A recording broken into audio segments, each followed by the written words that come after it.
Today we're going to be revisiting LEGO Star Wars 3 on the PSP. Now, if you watched the LEGO Star Wars 2 on PSP video that I made just a couple of days ago, you may be wondering, well, this will probably just be LEGO Star Wars 3, the console version, ported to the PSP. I mean, that's what LEGO Star Wars 2 and like LEGO Batman, some of the other LEGO games that were ported to PSP were, right? Well, as you guys are about to find out, no, that's actually not the case at all. So while yes, you know, in the beginning of the PSP's like, oh wow, this game actually looks really good on PSP though. I know there's a bit of upscaling going on because I tampered with the settings a bit. But man, this looks really sharp. Basically, in the early years of the PSP, what they did is they took any game that was able to run on the PS2 as well, and they would port it to the PSP because they were equal in power, kind of. So like LEGO Indiana Jones, it was the console version on PSP. LEGO Batman, it was the console version. LEGO Star Wars 2, it was the console version. But then later on, we got to like LEGO Harry Potter 1 through 4, and LEGO Harry Potter Years 5 through 7, and LEGO Star Wars 3, and some of the other LEGO games. And what they ended up doing is taking the DS or, any other handheld that was out at the time and porting those versions of the game over to the PSP. That being said, I don't have a problem with that because mobile/handheld versions of these games are always just as good as the console versions. Oh man, but look at that low-res Star Wars text crawl. Oh my gosh, you can literally see the pixels. Obviously, it's not a big deal. This was meant to be seen on like a very small PSP screen with a resolution that would have, fit those pixels. That being said, there's not much lost. I mean, as you can see here, we still have like the full quality cutscenes. I mean, sure, they may look a little compressed or they may look a little lower res just because we are upscaling this to like a 1080p screen after all. But that being said, I mean, it still looks absolutely amazing regardless. And fun fact about me, there's a few LEGO games where I have more nostalgia for the console versions, and there's others where I have more nostalgia for the handheld versions, if you could believe that. I have a definitive list too. LEGO Batman, like for most of the LEGO Batman games, I have more nostalgia for the console versions, except for LEGO Batman 2. LEGO Batman 2 in particular, I have more nostalgia for the DS version.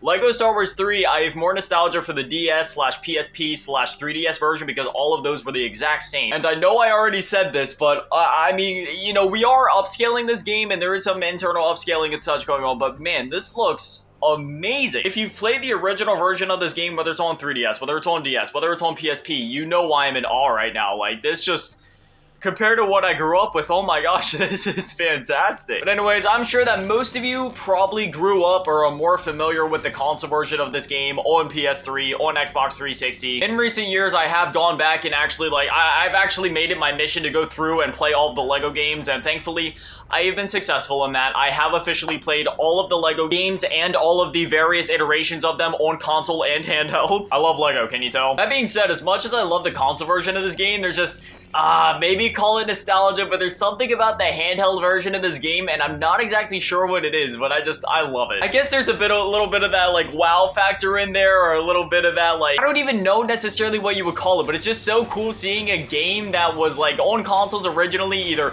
ported to handhelds or have like a very similar yet different version available on the handhelds. I always thought that stuff was so cool. I've talked about this in a lot of these port videos where it's like, I love analyzing ports, I love comparing different ports, seeing the differences in each of them. One interesting thing about the handheld version of this game is that rather than having like, because usually in these games you have two players on screen at all times, in the handheld version of this game specifically, you had to cycle through the different characters. And that's not a big deal. Whoa, this is actually my first time playing the PSP version of this game because obviously, I've only played the DS version of this game. That's the one in particular that I grew up with at least. And yeah, man, wow, it's crazy seeing this UI for the first time. And the DS version, you actually did that on the touchscreen. You just tap on the different ones you wanted. You could use the bumpers as well, but you could just tap on them if you wanted. It took place on the bottom screen. Again, this is my thing. I just like comparing ports. There's little differences. I find them really neat, and I think this stuff is cool. I mean, let's be honest. If you're here watching this video, then you're probably like me and you like analyzing these ports too, or at least find this stuff at least somewhat interesting. I just can't get over how good this game looks. I'm sorry for gushing about the graphics so much, but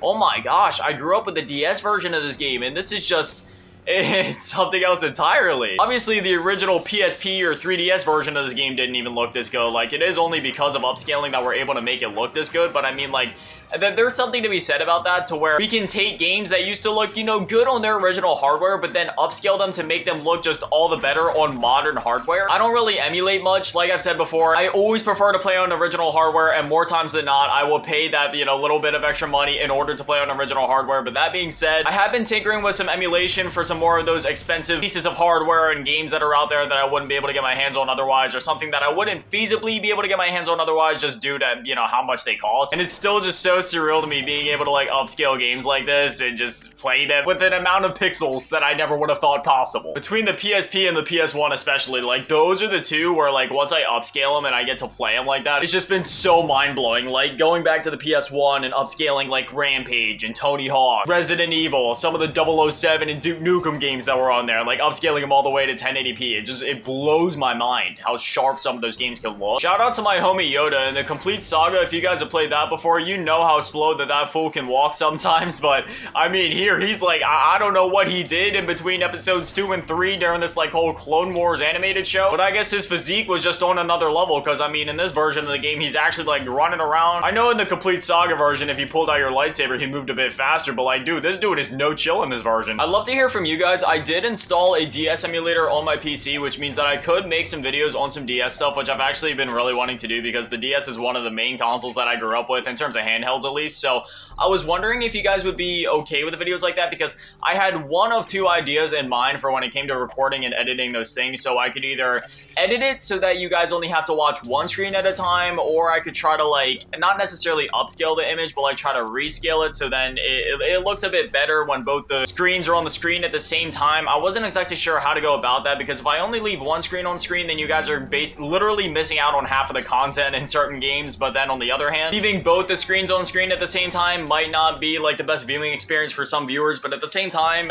you know, I've talked about this in some of the recent videos, but I'm a bit of a purist when it comes to my visuals in video games. Like SNES, I always play that in its original 8:7 aspect ratio when possible, for example. And then for any other console that, you know, displays in a more typical 4:3 aspect ratio, I'll always play it in that. You know, I refuse to stretch them out to like 16:9. And similarly with the DS, like I always try to make sure that that's as pure of a viewing experience as possible when I'm personally playing it. So if I was to record the videos and upload them, like I'd probably have them go like side by side mode, like the top screen taking up the left half of the screen and the right screen taking up maybe a little bit less than the right half, if I can do like a bit of a custom layout there. But again, you guys would just have to let me know, because that's been something that I actually like really want to do, especially so I can revisit some of the Pokemon games on there, like Pokemon Black and White, for example. Like Pokemon Black is one of my favorites of all time. What am I saying? I'm a shill for Pokemon. I love literally everything Pokemon. But there's that, and there's like a lot of other DS games that I'd love to make videos on. Like New Super Mario Bros. DS is one of my favorite, not just Mario games of all time, but just one of my favorite games of all time, period. And then like the Spider-Man Shattered Dimensions DS port, which was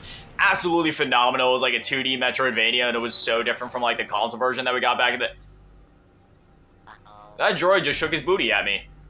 I don't know how I feel about that. There was a lot of really rad DS ports, if I'm gonna be honest. Oh my, dude, I feel so old. When's the last time that anybody said rad unironically? There was like the Thor DS port. It was like this like 2D beat 'em up. Like I don't even know how to begin to describe it. That game was amazing. Then like I said, the Spider-Man games were great. The one game actually originated on GBA, but it also got a port to the DS. So if I ever made a video on it, I'd probably just make a video on the GBA version, because that's the one that I have more nostalgia for. But it's Star Wars Episode 3. Actually, all of the Star Wars Episode 3 games were actually like really freaking good. The PS2, the Xbox, you know, those versions, it was an absolutely phenomenal game, and it's one that I still revisit like on a yearly basis to this day. And then same thing with the GBA and DS ports, honestly. They were like these 2D side-scrolling beat-em-up similar to something like, I don't know, like a Streets of Rage, and it had like this whole in-depth leveling system and stuff. Like all versions of the original Episode 3 game were just absolutely fantastic. I've made videos on the Episode 3 game before, but that was like a while ago when my videos still weren't that well edited, and my recording setup just, you know, it wasn't looking the best. Like some of the viewing angles on the camera weren't looking too good. The microphone wasn't too good. I mean, I know nowadays the things still aren't the best, but I mean, they're better than they were. So heck, I might end up just remaking that original video on like the console version of the game, and then give you guys like a video on the GBA version of the game as well. I'm sorry, I know I have a really bad habit of playing games and then not talking about the game at all as I'm playing it, and then just talking about other games that are completely unrelated, but I can't help it. That's just my commentating style. I feel like I say this a lot. I know it throws some people off and some people aren't into that, but man, that's how my brain works, you know? My brain's constantly going all over the place, and I don't talk a whole lot in real life. Literally, the only time that I open my mouth to speak is when I make these videos. Otherwise, I'm sitting in my room alone playing video games. So on the rare occurrence that I do speak, my brain just goes berserk. I got an interesting one for you. Down in the comments, let me know if you were either a Jedi or a Sith Lord. It could be either or, but when you leave your comment, please clarify so I know. If you could either be a Sith or a Jedi, what would your name be in Star Wars? And if you had a lightsaber, what color would it be? And if it's not a lightsaber, what other weapon would you have? Would you have a blaster? Would you be like Boba Fett? If it wasn't obvious enough, I'm a bit of a Star Wars nerd. I'm a huge Star Wars fan, and yeah, I'm not gonna lie, I do really get interested in that fanfic type of stuff where like people try to create their own like in-universe names and characters and attributes, and I'm not gonna lie, I get into that stuff too. There was this time back, it wasn't necessarily in second, I think it might have been between second grade and third grade. I went to this summer camp, right? It was like this Star Wars camp, and it was honestly so cool, and it's sad because it only lasted for like a week or two, I think. I think it might have actually only been like a week. But while we were there, we did so much cool stuff. Not only did we watch like some of the Star Wars movies, just because, you know, there were some kids there that, even though they were at Star Wars camp, like all they seen was like some of the Star Wars shows and comics and stuff. They never necessarily watched some of the movies, so we got to sit there and watch like I think we watched like episode 1, 2, 3. I believe we also watched some of the original trilogy there as well. But anyway, we watched some of those, and we also got to make like our own lightsabers, and it wasn't some generic thing. Like, no, we literally constructed like the metals for the handle, and then we like spray painted it, and then we were literally configuring like electrical wiring and lights and doing all this stuff and like wrapping the lightsaber tube and getting the lights going. And it was like it was like this whole thing. It took us like multiple days. We constructed these lightsabers with actual like metal handles, and like I said, like the lights came on through the tube, and like the color that we chose for our lightsaber actually like glowed up through the thing, and it was so cool. And then we were able to like choose our own like Jedi and Sith names, and then on like the last day we were able to like dress up and stuff like that. And man, that is one of my fondest Star Wars memories. I have so much love for this like franchise and series and IP as a whole. Whether it be hanging out with friends and nerding out about Star Wars, watching various Star Wars shows and movies, and reading comic books and other books. I remember even reading like the novelizations of the original prequel movies, and then just anything else really Star Wars related. I don't know, I've always loved Star Wars so much. I mean, heck, I'm literally just sitting here playing Lego Star Wars and talking about some of my fond memories with it, and my face literally hurts right now from how much I'm smiling. I absolutely love Star Wars. Anyways, I think that's where we're gonna wrap things up. I've been playing for a little while, I've been talking for a while, so now I'd definitely love to hear from you guys. Did you guys grow up with this version of the game? Did you grow up with a different version of the game? You guys have any specific requests on games for me to revisit or look at next? Whatever it is, whatever you're thinking, I'd definitely love to hear from you guys. But anyway, as always, a massive shout out and thank you to all the patrons and channel members. Thank you to all of you in the low baller tier, and an even bigger shout out and thank you to all of you in the big baller tier, Mellow Last King and Big Daddy Matty, and the biggest shout out and thank you to all of you in the G tier, Ryder Vengeance, Emerald Cheese Girl. Thank you guys so much. You guys are literal legends. I love you. Thank you guys for watching. Have an amazing day. Stay beautiful. I love you all. Peace.